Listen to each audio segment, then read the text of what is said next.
देखिए बहुत ध्यान से सुनना है एक तथ्य को। कंसेप्ट क्या है बहुत ध्यान से सुनेंगे।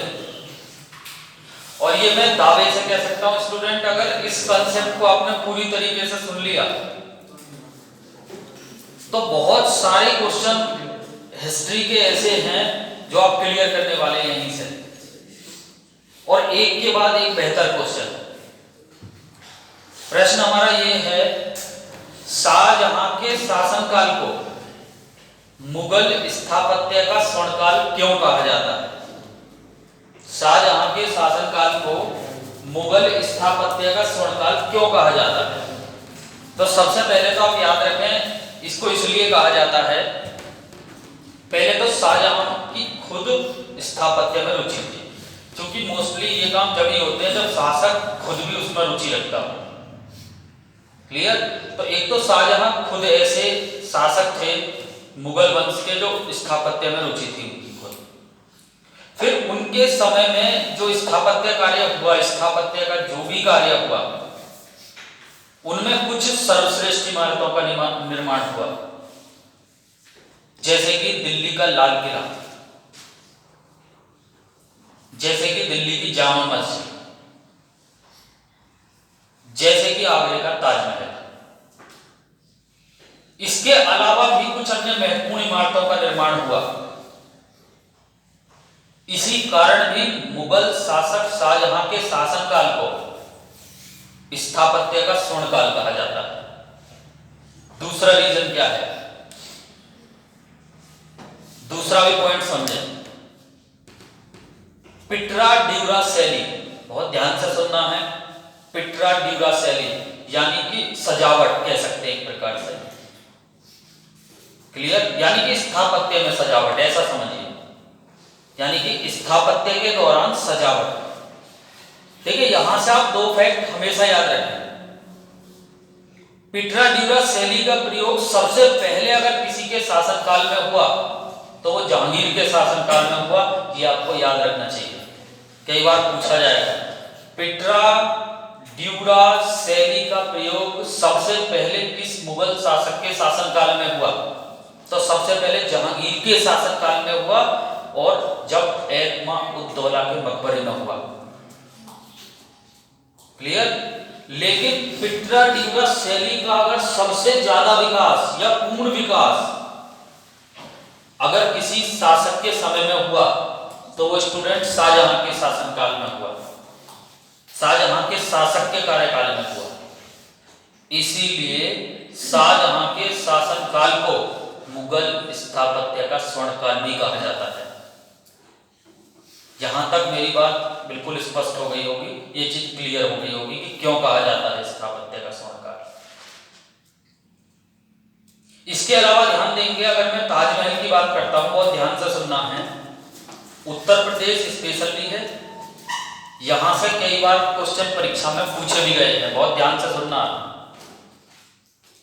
ताजमहल जो कि उत्तर प्रदेश के आगरा में स्थित है, यमुना नदी के किनारे स्थित है, कई बार पूछ लिया जाता है। ताजमहल को शाहजहां के द्वारा ही बनवाया गया था और अपनी पत्नी मुमताज महल की याद में बनवाया था।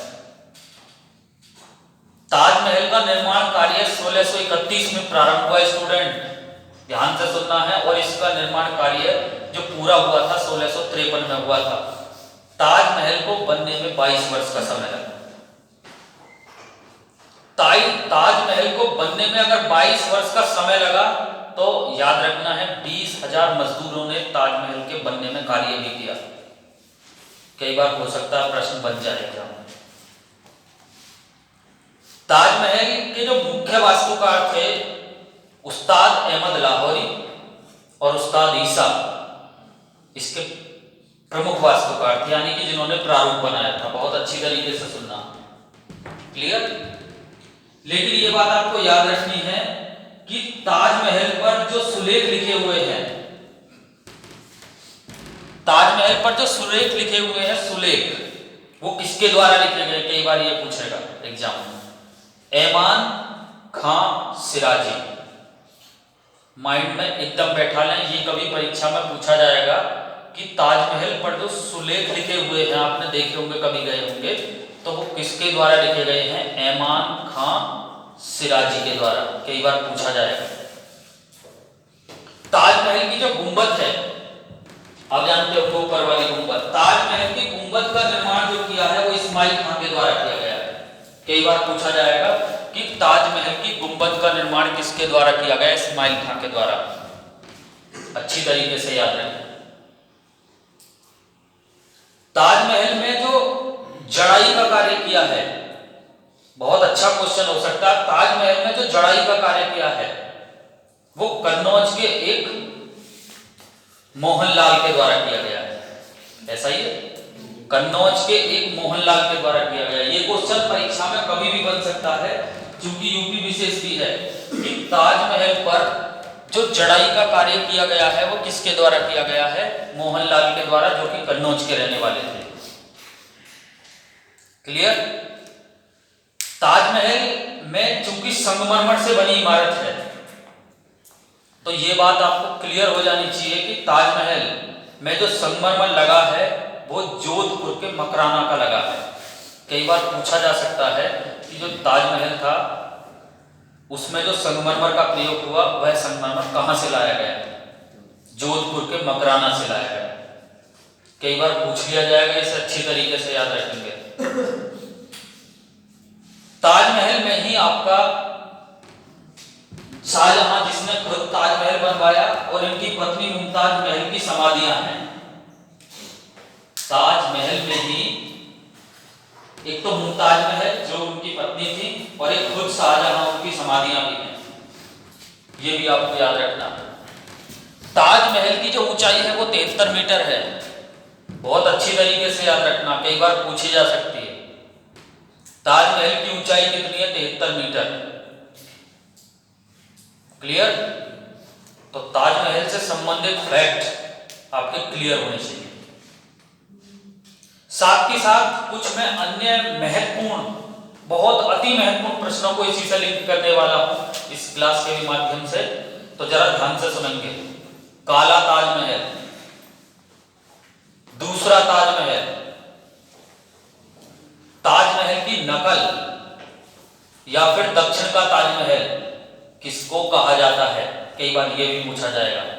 तो यहां से आपको थोड़े से अंतर में याद रखना है, अंतर करके, कि राबिया उद दौरानी का मकबरा, राबिया उद दौरानी का मकबरा को द्वितीय ताजमहल कहा जाता है, या कह सकते हैं दक्षिण का ताजमहल कहा जाता है, या काला ताजमहल कहा जाता है, या ताजमहल की नकल कहा जाता है। यह भी पूछा जा सकता है राबिया उद दौरानी का मकबरा कहां पर है? तो आप याद रखेंगे औरंगाबाद महाराष्ट्र में है। किसने बनवाया था अगर ये पूछा जाता है तो आप अच्छी तरीके से याद रखें, औरंगजेब ने बनवाया था, जो कि मुगल वंश के सबसे शक्तिशाली अंतिम बादशाह थे, औरंगजेब। क्लियर? तो ये जो राबिया उद दौरानी का मकबरा है, जिसको काला ताजमहल, द्वितीय ताजमहल, ताजमहल की नकल और दक्षिण का ताजमहल कहा जाता है, ये आपका औरंगाबाद महाराष्ट्र में है। इसका निर्माण जो कराया था औरंगजेब के द्वारा कराया गया था, और राबिया उद दौरानी ये औरंगजेब की पत्नी थी। बहुत अच्छी तरीके से याद रखना है। साथ ही साथ एक अंतिम क्वेश्चन और बहुत बेहतर क्वेश्चन, जो कि शायद ही आज से पहले आपने पढ़ा हो। लद्दाख में अगर सबसे पहले किसी ने मस्जिद बनवाई थी लद्दाख में, तो वो औरंगजेब के द्वारा बनवाई गई थी। हमेशा याद रखना, ये बेहतर क्वेश्चन हो सकता है, कभी भी एग्जाम में पूछा जा सकता है। लद्दाख में सबसे पहले अगर किसी ने मस्जिद बनवाई थी तो वो औरंगजेब के द्वारा बनवाई गई। वीडियो को लाइक और शेयर करना ना भूलें।